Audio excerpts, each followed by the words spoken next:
Welcome to episode 16.3, Proper Reducing of Per Diem. In this episode, you will learn the historical background of per diems. By the end of this episode, you will learn what the term per diem refers to as related to executive branch travel, the two types of per diem allowance, what travel expenses are covered by the per diem allowance, the FTR eligibility requirements to receive per diem, why per diem is considered an entitlement. The per diem allowance, also referred to as subsistence allowance, is a daily payment instead of reimbursement for actual expenses for lodging, meals, and related incidental expenses. See FTR Section 300 to 3.1 Per Diem Allowance. The government provides this allowance for employees to live on, or subsist, while on temporary duty, regardless of the employee's pay grade, familial status, etc. The term per diem is Latin for each day. The allowance is paid on a daily basis and may only be incurred on a daily basis. The one exception to this, specifically intended to limit the government's liability, is for long-term lodging procured on a weekly or monthly basis. The per diem allowance is categorized separately from transportation expenses and other miscellaneous expenses. The Federal Travel Regulation, FTR, establishes two types of per diem. Per diem lodging includes expenses, except lodging taxes in the United States, for overnight sleeping facilities, baths, personal use of the room during daytime, telephone access fee, and service charges for fans, air conditioners, heaters and fires furnished in the room when such charges are not included in the room rate. Note that lodging taxes are only included in per diem at foreign and non-foreign locations. Within the continental United States, lodging taxes are instead categorized as a miscellaneous expense. Energy surcharges and non-optional resort fees are also considered miscellaneous expenses. Per diem meals and incidental expenses, M&IE. Meals, expenses for breakfast, lunch, dinner, and related tips and taxes. Specifically excluded are alcoholic beverage and entertainment expenses, and any expenses incurred for other persons. Incidental expenses, fees and tips given to porters, baggage carriers, hotel staff, and staff on ships. This is a $5 daily allowance. See the M&E breakdown at gsa.gov. FTR Part 301-11 Per diem expenses is the legislative rule governing payment of per diem allowances to employees of the executive branch. Eligibility is according to Section 301-11.1, which states, when am I eligible for an allowance, per diem or actual expense? When you perform official travel away from your official station, or other areas defined by your agency. You incur per diem expenses while performing official travel. You are in a travel status for more than 12 hours.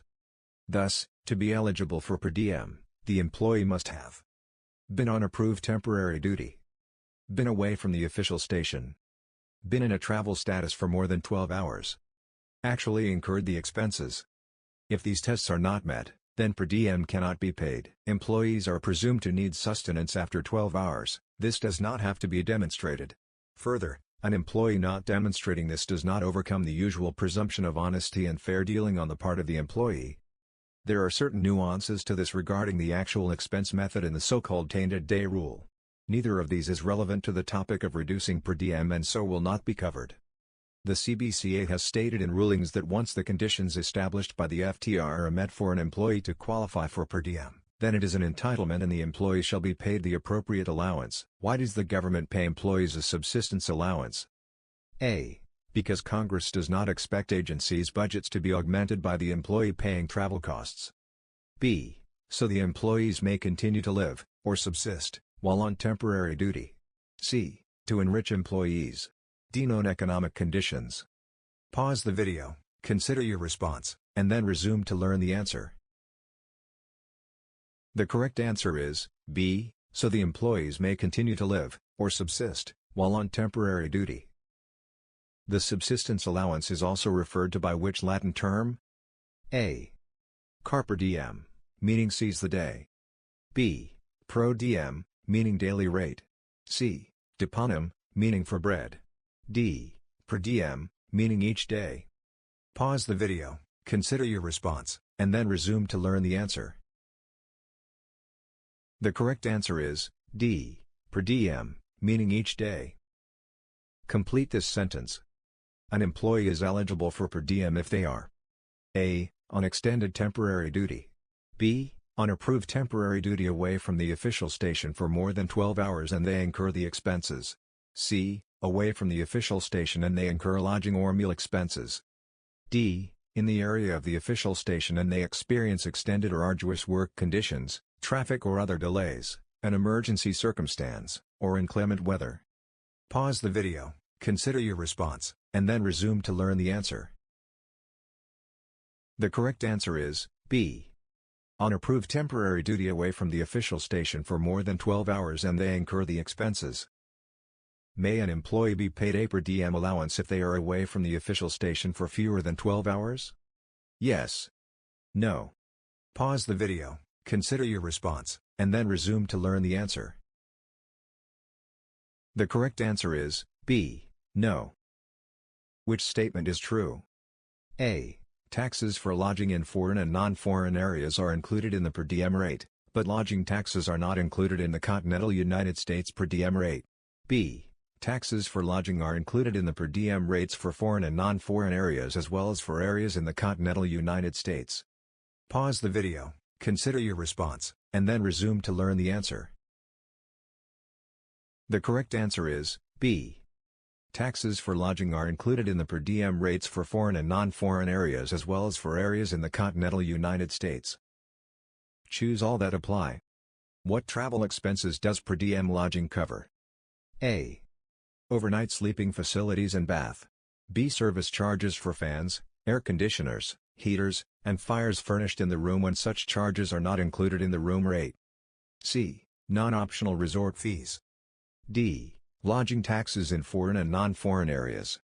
Pause the video, consider your response, and then resume to learn the answer.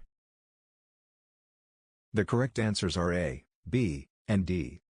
Overnight sleeping facilities and bath. Service charges for fans, air conditioners, heaters, and fires furnished in the room when such charges are not included in the room rate. Lodging taxes in foreign and non-foreign areas. Choose all that apply. According to the FTR, the $5 incidental expenses portion of the per diem M&E can be used to tip which of the following service providers? A. Hotel porters/baggage carriers. B. Hotel housekeeping. C. Restaurant waitstaff. D. Hotel parking valets. Pause the video, consider your response, and then resume to learn the answer. The correct answers are A, B, and D. Hotel porters/baggage carriers, hotel housekeeping, hotel parking valets. An employee is very pleased with how clean the hotel housekeeping staff keeps their room, and so wants to tip them. What is the applicable expense type and the maximum amount that may be tipped? A. Per diem lodging. Up to 15% of the room rate. B. The meals portion of per diem M&E. $5 each day. C. The incidental expenses portion of per diem M&E. $5 each day. D. Miscellaneous expenses. $10 each day. Pause the video, consider your response, and then resume to learn the answer. The correct answer is B. The incidental expenses portion of per diem M&E. $5 each day. Congratulations! You have completed this episode. Thank you for participating. The next episode in this series is Episode 16.4, Proper Reducing of Per Diem.